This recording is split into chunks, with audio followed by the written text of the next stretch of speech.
Hello, camera. Turn on. I would like to start second episode. There we go. What's up, guys? Welcome to part 2 of episode 1 of What the F World on the subject of pop music.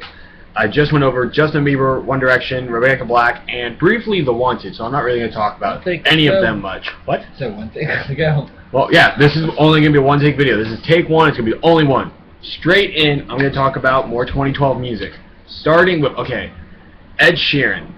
Probably the most talented guy in Britain right now, even above One Direction, being that it is 5 guys. I think he's more talented than all of them combined. He wrote one of their songs for the album, okay? Yeah, he's better.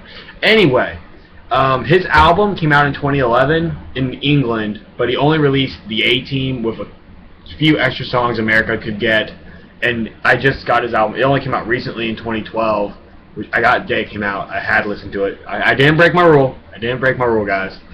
But, yeah, let's talk about him.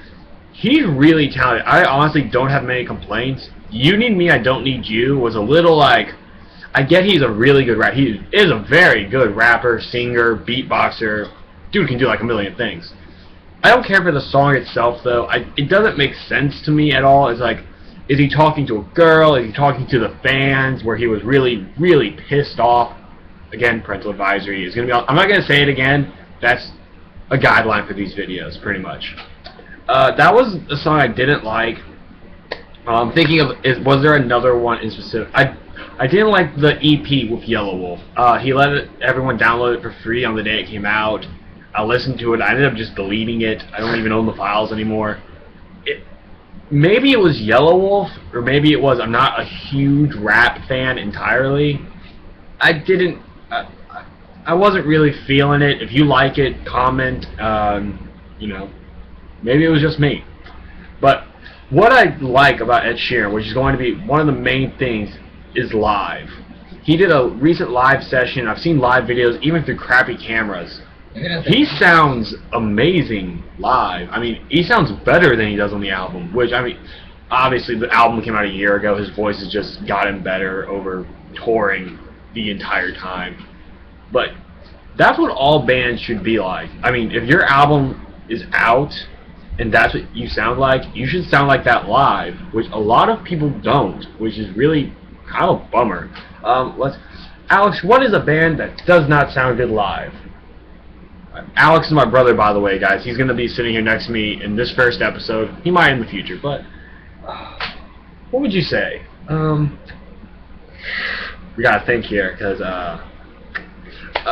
let's see. I did use an example of a concert I went to in the first take of the first episode, but I wouldn't say that he sounded bad. I'm talking about TobyMac. I saw him here in Dayton, where I live, and House of Heroes was the first act, then Brandon Heath and TobyMac. We got free tickets, blah, blah, blah. The thing is, that wasn't that he sounded bad.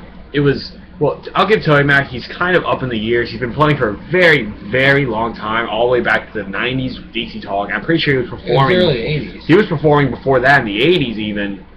You know, I think he might have been like a teenager back in the 80s, but, I mean, you get the idea. He's been around a while. I'm also answering text on the menu. This is Facebook, but, the thing is, the opening acts, Brandon Heath and House of Heroes. House of Heroes blew my mind. I'd never heard them, and I was ready to go buy the album after that show. I mean, they were amazing. If you don't know who House of Heroes is, look them up.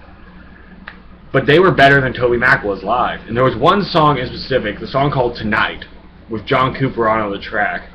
Obviously, John Cooper was not there. John Cooper was touring with Skillet, even though later when they were playing Funky Jesus music, there was a little clip, and it had a clip of all the people he'd worked with, including Skillet, which that was really fun. But, he was lip-syncing the song. It wasn't John Cooper's part. It was only Toby's parts. I mean, the music was live.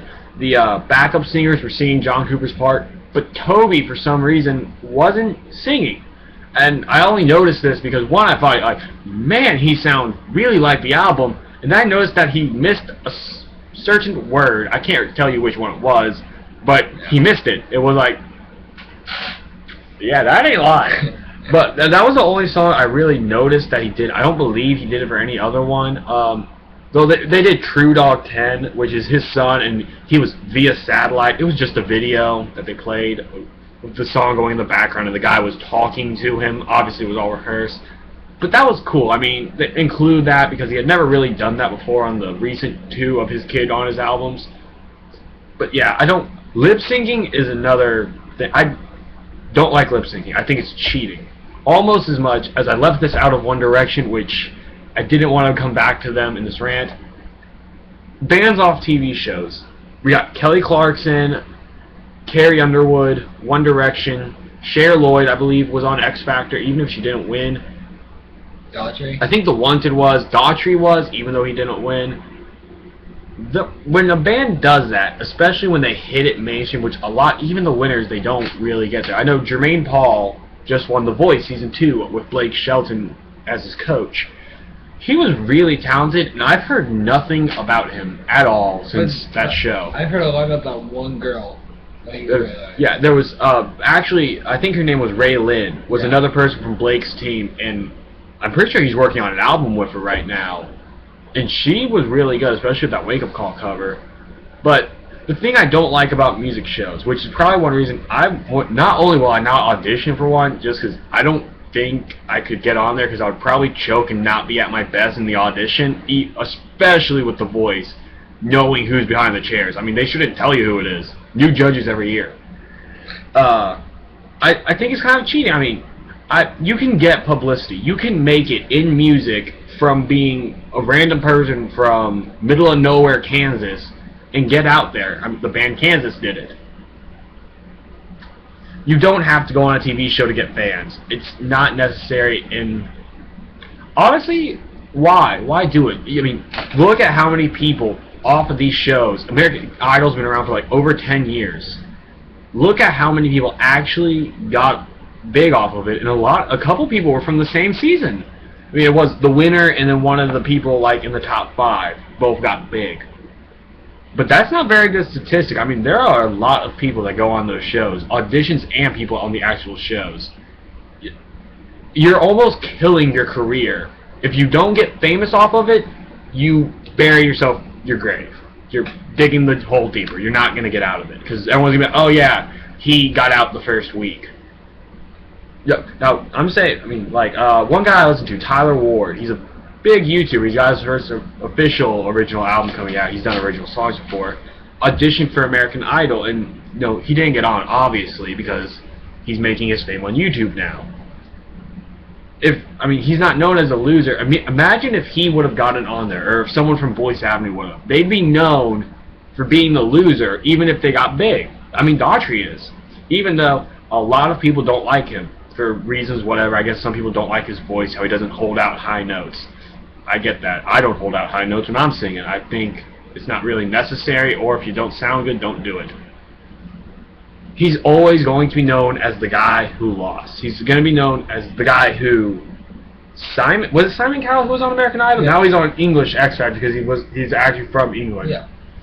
He liked Daughtry, which is impressive. He didn't like anyone on American Idol. He's really nice on X Factor, which... What did you say, Alex? I'm pretty sure Daughtry's the only person he wanted to win. Yeah, he's the only person he's ever wanted to win an American Idol. Or only one that I've seen the clip of him saying, I wanted you to win. I'm sad you're going home.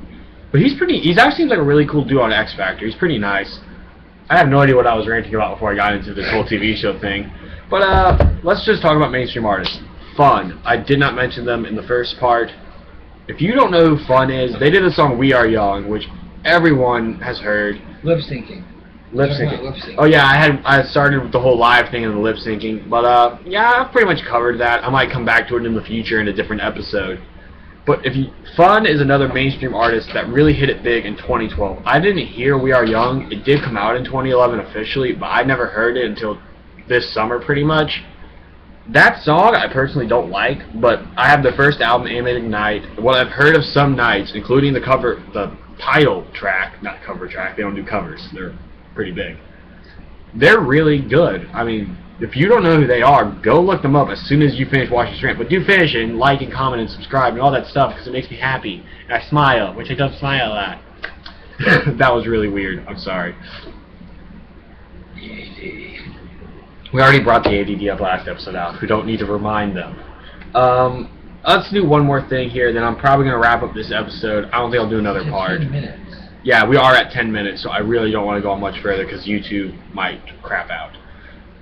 What's one more mainstream artist, top of your head? Shinedown. Shinedown. There you go. They came out with a new album this year, even though it relatively went unheard in the pop scene, but I'm pretty sure it did really good amongst people who listen to alternative, including, of course, Shinedown.